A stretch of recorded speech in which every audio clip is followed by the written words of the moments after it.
आज हम बात करेंगे पीएन जंक्शन के बारे में कि पीएन जंक्शन क्या होते हैं, किस प्रकार से काम में आते हैं और ये किस प्रकार से वर्क करते हैं। तो इसके बारे में आज हम अध्ययन करेंगे। देखो पीएन जंक्शन क्यों काम में लिए जाते हैं। तो पीएन जंक्शन जो होते हैं वो करंट को सिर्फ एक ही फ्लो में हमारे पास बहने देता है, दूसरे फ्लो में इसका नहीं बहने देता है। लेकिन जो कंडक्टर होते हैं, जो प्योर कंडक्टर होते हैं, वो करंट को दोनों दिशाओं में बहने के लिए स्वतंत्र होते हैं। और लेकिन इसके साथ में जो हमारे पास कुचालक होते हैं वो करंट को ना तो इस दिशा में बहने देते हैं, ना ही इसकी विपरीत दिशा में बहने देते हैं। तो इससे आप ये क्या समझे कि पीएन जंक्शन जो है इसके बहुत सारे उपयोग हो सकते हैं। तो अब ये देखते हैं कि पीएन जंक्शन बनता कैसे है। पीएन जंक्शन के लिए हम एक पी प्रकार की अशुद्धि को एक एन प्रकार की हमारे पास सेमीकंडक्टर के साथ में मिलाते हैं, तो इससे हमें पीएन जंक्शन निर्माण होता है। लेकिन हम पीएन जंक्शन को इस प्रकार से नहीं बना सकते कि एक पी प्रकार का हमारे पास सेमीकंडक्टर हमने लिया और उसको एन प्रकार के सेमीकंडक्टर के साथ हमने मिला दिया, ऐसा हम नहीं कर सकते हैं। तो पीएन जंक्शन बनाने के हमारे पास बहुत सारी विधियाँ हमारे पास है। इनमें से एक विधि जो है उसमें हम काम में लेते हैं कि एक हम पी प्रकार का एक वेफर काम में लेते हैं, एक पतली एक वेफर काम में लेंगे। मान लो ये पी प्रकार का वेफर है, इसके एक साइड में हमारे पास पेंटावेलेंस अशुद्धि को हम क्या करेंगे, इसमें डोपिंग करवाएंगे। पेंटावेलेंस को हम यहाँ पर डोपिंग करवाएंगे। तो ये जो भाग है इस वाला जहाँ पर हमने डोपिंग करवाई है, हमने शुद्ध इसमें मिलाई है, तो ये बन जाएगा हमारा एन टाइप का सेमी कंडक्टर। तो इस प्रकार से हमारे पास इस साइड में हमारे पास है पी टाइप का और इस साइड में हमारे पास बन गया एन टाइप का। तो ये हमारा बन गया पी एन संधि। क्या बन गई? पी एन जंक्शन हमारे पास बन गया। जैसे ही ये जंक्शन बनेगा तो यहाँ पर कुछ अभिक्रियाएं होंगी, कुछ हमारे पास इलेक्ट्रॉनों और होलों का यहाँ पर आवागमन होगा एक दूसरे की तरफ। वो क्यों होता है? लेकिन इससे पहले हम ये जानते हैं कि जो पी टाइप की जो हमारे पास सेमीकंडक्टर होते हैं उनमें होल हमारे पास सर्वाधिक होते हैं। यहाँ पर होल की डोमिनेंस ज़्यादा है। लेकिन जो पी टाइप के जो हमारे पास सेमीकंडक्टर है इनमें हमारे पास ई टाइप की जो कंसंट्रेशन है वो यहाँ पर ज़्यादा है। तो आपने पहले आप ये जानते हो कि पी प्रकार के सेमीकंडक्टर के अंदर होल की कंसंट्रेशन ज़्यादा है या फिर डेंसिटी ज़्यादा है, और एन टाइप के हमारे पास सेमीकंडक्टर के अंदर इलेक्ट्रॉन की कंसंट्रेशन या फिर डेंसिटी यहाँ पर ज़्यादा है। लेकिन हम ये भी हमने देखा है कि जब भी दो टाइप की हमारे पास अगर गैसेस हो, मान लो एक यहाँ पर गैसेस है और दूसरे टाइप की गैसेस यहाँ है, अगर हम ये बीच वाला ये इसका जो पर्दा है ये हम हटा दें, या फिर जो बीच में जो अवरोध हमने लगा रखा था इसको हटा दें, तो ये दोनों गैसें क्या हो जाएगी, इस वाले कण इधर आएंगे और इस वाले कण इधर जाएंगे, और ये एक दूसरे की तब तक जाते रहेंगे जब तक कि इस पूरे रीजन की जो डेंसिटी है या फिर कंसंट्रेशन है वो एक समान नहीं हो जाए। ऐसा ही कुछ हमारे पास पी एन जंक्शन में भी होता है। देखो क्या होगा, मान लो कि ये हमारा है पी एन जंक्शन, जहां पर हमारे पास इस साइड हमारे पास है पी टाइप और इस साइड हमारे पास है एन टाइप। पी टाइप हम जानते हैं कि यहाँ पर जो मोस्ट कैरीज होंगे चार्ज वाले वो हमारे पास होंगे होल्स, ये मैंने बना दिए होल्स, और कुछ इनमें इलेक्ट्रॉन्स भी होंगे, और एन टाइप में हमारे पास होंगे इलेक्ट्रॉन्स।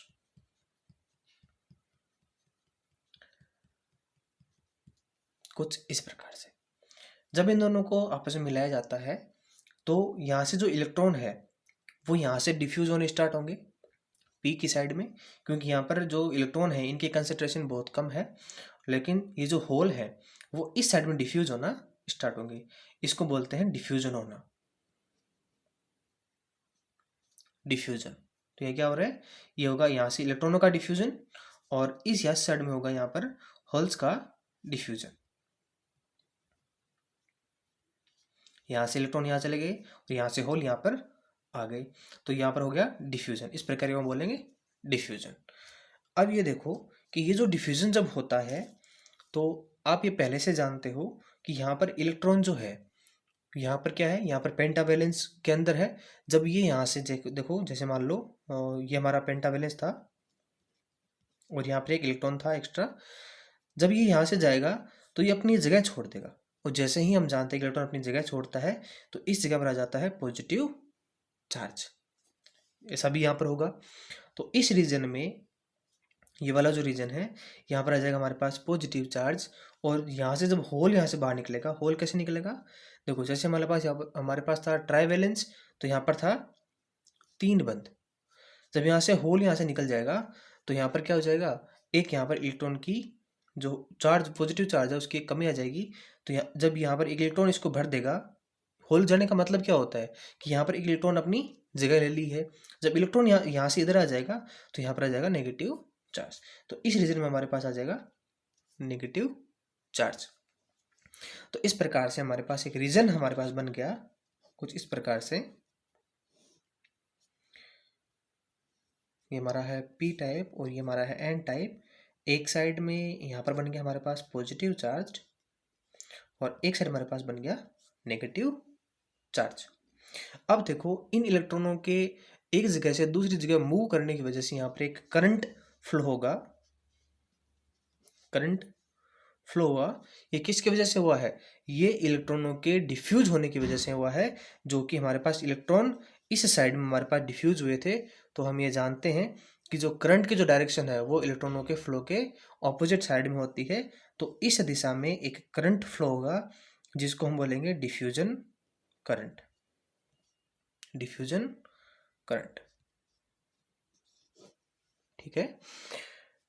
अब इसके बाद जैसे ही यहाँ पर इलेक्ट्रॉन आ जाएंगे और यहाँ पर प्लस आ जाएंगे, देखो यहाँ पर क्या हुआ है, जैसे मैंने गैस का एग्जांपल दिया था कि यहाँ पर पूरी तरीके से गैस आपस में मिल चुकी थी। यहाँ पर पूरे चैम्बर की जो डेंसिटी है वो इक्विलिब्रियम में आ गई थी। लेकिन यहाँ पर पूरा इक्विलिब्रियम क्यों नहीं आ रहा है, देखो इसको समझते हैं। यहाँ पर ऐसा क्यों नहीं हुआ है, देखो यहाँ पर हमारे पास आएगा पॉजिटिव चार्ज और यहाँ पर आ गया हमारे पास नेगेटिव चार्ज। जैसे ही यहाँ पर पॉजिटिव चार्ज, यहाँ पर नेगेटिव चार्ज आया तो यहाँ पर एक इलेक्ट्रिक फील्ड उत्पन्न होता है। पॉजिटिव और नेगेटिव चार्ज की वजह से एक इलेक्ट्रिक फील्ड उत्पन्न होता है। और इस इलेक्ट्रिक फील्ड की वजह से, देखो इलेक्ट्रिक फील्ड की डायरेक्शन क्या होगी, पॉजिटिव चार्ज यहाँ है, नेगेटिव चार्ज यहाँ है, तो इलेक्ट्रिक फील्ड की जो डायरेक्शन होगी वो इस साइड में होगी। और यहाँ पर जो इलेक्ट्रॉन है इनके ऊपर एक बल लगेगा जिसको बोलेंगे इलेक्ट्रोस्टैटिक फोर्स, जो कि इस दिशा में होगा, इस दिशा में, ठीक है। तो यहाँ पर जो इलेक्ट्रॉन है वो इस तरफ खींचेगा। तो यहाँ पर क्या होगा, देखो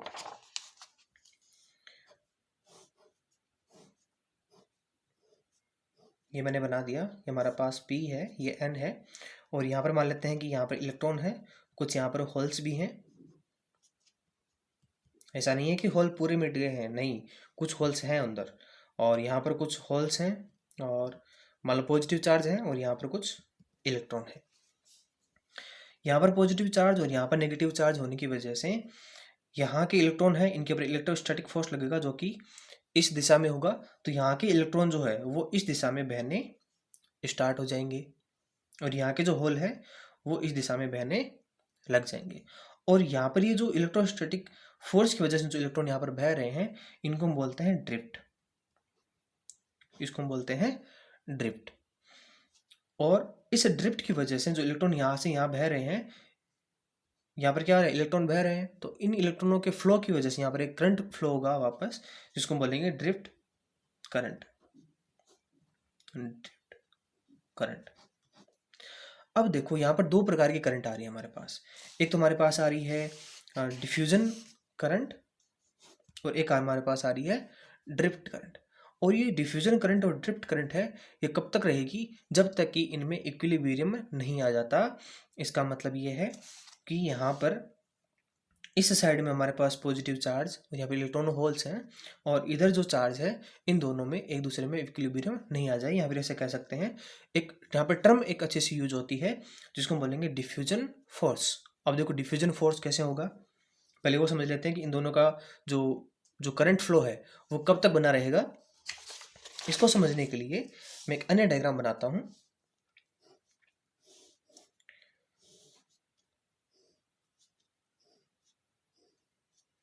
ये हमारा है P, ये N। देखो यहाँ पर जो इलेक्ट्रॉन है इसका, देखो ये यहाँ से इलेक्ट्रॉन इधर आया था, तो इसमें एक इस साइड में एक डिफ्यूजन फोर्स लग रहा है, जिसको मैं नाम लिख देता हूँ डिफ्यूजन फोर्स FD से। और यहाँ पर पॉजिटिव चार्ज और यहाँ पर नेगेटिव चार्ज की वजह से एक इस दिशा में एक बल लग रहा है, जिसको बोलेंगे इलेक्ट्रोस्टैटिक फोर्स, जिसको मैंने नाम दिया है Fe से। जब डिफ्यूजन फोर्स इलेक्ट्रोस्टैटिक फोर्स के बराबर हो जाएगा, तब इनका जो इलेक्ट्रॉनों का जो मूवमेंट है वो यहाँ से बंद हो जाएगा। जब इलेक्ट्रॉनों का मूवमेंट ही बंद हो गया, तो यहाँ पर एक परमानेंट नेगेटिव चार्ज और इस दिशा में एक परमानेंट पॉजिटिव चार्ज यहाँ पर बन जाएगा। जैसे ही यहाँ पर इलेक्ट्रॉनों के ऊपर बल लगा, इसी प्रकार से यहाँ पर जो होल होंगे इस जगह के ऊपर, तो इसका इस दिशा में एक डिफ्यूजन फोर्स लग रहा है और इस दिशा में इलेक्ट्रिक फील्ड की वजह से एक इलेक्ट्रोस्टैटिक फोर्स लग रहा है, जिसको नाम देंगे Fe। जब यहाँ पर FD Fe के बराबर हो जाएगा, तो यहाँ पर डिफ्यूजन करंट, डिफ्यूजन और ड्रिफ्ट दोनों ही यहाँ पर स्टॉप हो जाएंगे। ठीक है। और इस दिशा में हमारे पास डिफ्यूजन करंट, ठीक है, डिफ्यूजन, मैं इसको डी से लिख रहा हूँ, और करंट। और इस दिशा में हमारे पास था ड्रिफ्ट करंट। एक समय के बाद ये दोनों ही रुक जाएंगे और हम ऐसा कह सकते हैं कि पीएन जंक्शन के ऊपर जो नेट हमारे पास जो करंट होता है वो होता है 0। नेट करंट जो होता है वो होता है 0 पीएन जंक्शन के ऊपर। और ये जो रीजन होता है, देखो इलेक्ट्रॉन यहाँ पे आ गया और हमारे पास होल्स यहाँ आ गए। ये जो बीच का जो रीजन है, ये वाला, ये जो रीजन है ये हो जाता है यहाँ पर खाली। यहाँ पर कोई भी चार्ज कैरीज नहीं होते हैं, तो ये जो रीजन है यहाँ पर हो जाता है no charge carries.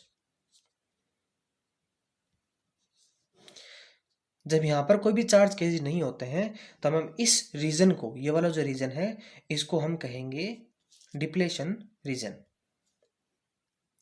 Depletion region.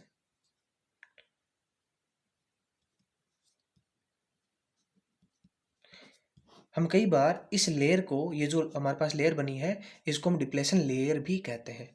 Depletion region के साथ में इसको हम डिप्लेशन लेयर भी कहते हैं। हमारे पास यहाँ पर बीच में कोई भी चार्ज नहीं है। इस दिशा में हमारे पास नेगेटिव चार्ज है, यहाँ पर हमारे पास पॉजिटिव चार्ज है। तो इन चार्जों की वजह से यहाँ पर एक पोटेंशियल डिफरेंस भी उत्पन्न हो जाता है। इनके बीच में एक पोटेंशियल डिफरेंस भी उत्पन्न हो जाता है और इस पोटेंशियल डिफरेंस को हम कहते हैं पोटेंशियल बैरियर या फिर बैरियर पोटेंशियल। इसको बोलेंगे बैरियर पोटेंशियल। अब जब भी कोई नया इलेक्ट्रॉन इस बैरियर पोटेंशियल को जब पार करने की कोशिश करेगा, जैसे मान लो यहाँ पर एक इलेक्ट्रॉन है, वो इस दिशा में आने की कोशिश करेगा, तो इस पोटेंशियल बैरियर की वजह से ये इसको पार नहीं कर पाएगा और ये इलेक्ट्रॉन यहाँ ही रह जाएगा। तो गैसेस की तरह यहाँ पर पूरी तरीके से इलेक्ट्रॉनों का कंसंट्रेशन, यहाँ पर डेंसिटी इक्वल नहीं हो पाती है, बल्कि यहाँ पर पोटेंशियल बैरियर उत्पन्न हो जाते हैं, डिफरेंट डिफ्यूजन करंट उत्पन्न होता है, डिफ्यूजन ड्रिफ्ट करंट उत्पन्न होता है और इलेक्ट्रिक फील्ड उत्पन्न होने की वजह से सिर्फ इस रीजन में ही हमारे पास यहाँ पर इलेक्ट्रॉन और होल्स उत्पन्न आ जा सकते हैं और ये हमारे पास नॉन मूवेबल होते हैं। इनमें कोई मूवमेंट नहीं होती है, ये हमारे पास परमानेंट बन जाती है। ये तो हमारा हो गया पीएन जंक्शन के बारे में। अब हम बात करते हैं कि डायोड क्या होते हैं। डायोड क्या होते हैं? जब इस पीएन संधि को, जब ये हमारी है पीएन जंक्शन, ये हमारे पास है नेगेटिव चार्ज, यहाँ पर हमारे पास है पॉजिटिव चार्ज। जब पीएन संधि को यहाँ पर एक मेटल लगा दिया जाए, यहाँ पर एक मेटल का जॉइंट कर दिया जाए और इस दिशा में भी एक मेटल का जॉइंट कर दिया जाए, ताकि हम इसके ऊपर बाहर से एक्सटर्नल वोल्टेज अप्लाई कर सकें। यहाँ पर एक एक्सटर्नल वोल्टेज अप्लाई कर सकें, जो भी वोल्टेज डिफरेंस होगा, तब हम इसको बोलेंगे डायोड। तब इसको बोलेंगे डायोड। आज के लिए बस इतना ही, और आगे के जो वीडियोज़ होंगे उनमें हम इनमें ये किस प्रकार से करंट को रोकते हैं, और इनकी जो फॉरवर्ड बायसिंग होती है वो क्या होती है, और इनकी जो रिवर्सिंग बायसिंग होती है वो कैसे काम में आती है, और इनके यूजेस क्या क्या हैं, इनको हम कैसे काम में लेते हैं, इनके बारे में अध्ययन करेंगे।